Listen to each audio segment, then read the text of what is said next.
ત્રણ સ્ત્રી, ત્રણ પુરુષ અને ત્રણ દર્દનાક કહાની. 2024માં બની અતુલ અને નિકિતાની કહાની. 2025માં મુસ્કાન, સૌરભ અને રાજા અને સોનમ.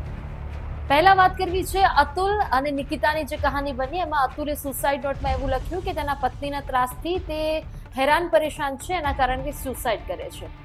મુસ્કાન અને સૌરભની જે આખી કહાની આવી, મુસ્કાન એના પ્રેમી સાથે ભાગી જવાની આડમાં હતી અને એને એના પતિના કટકા કરીને એક કન્ટેનરમાં ભરી દીધા અને સિમેન્ટ ઉપર લગાવી દીધો. હવે રાજા અને સોનમની કહાની સામે આવી છે કે જ્યાં હનીમૂન દરમિયાન એના પ્રેમી સાથે સોનમ ભાગી જવાના ચક્કરમાં રાજાને મેઘાલયના એ પહાડો પરથી ફેંકી દેવામાં આવ્યું. અબાવરૂ જગ્યા પરથી તેની લાશ મળી આવી. આ બધા પરથી શીખ અને બોધ ફક્ત એ જ મળે છે કે તમે કોઈ પણ તમારા જીવનમાં જીવનસાથીને તમે પસંદ કરો છો તો એ જીવનસાથીનું બેકગ્રાઉન્ડ તપાસો, એ જીવનસાથી કેવા પ્રકારનો માણસ છે, ફેમિલી બેકગ્રાઉન્ડ શું છે, બધું તપાસો અને કેવી છોકરી સાથે અથવા તો કેવા છોકરા સાથે તમે લગ્ન જીવન તમારું આગળ વધારવા માંગો છો એ અવશ્યપણે ચકાસજો. એ નહીં ચકાસો તો કદાચ 3 આ કિસ્સા બન્યા છે, ચોથો કિસ્સો તમારો પણ હોઈ શકે. બસ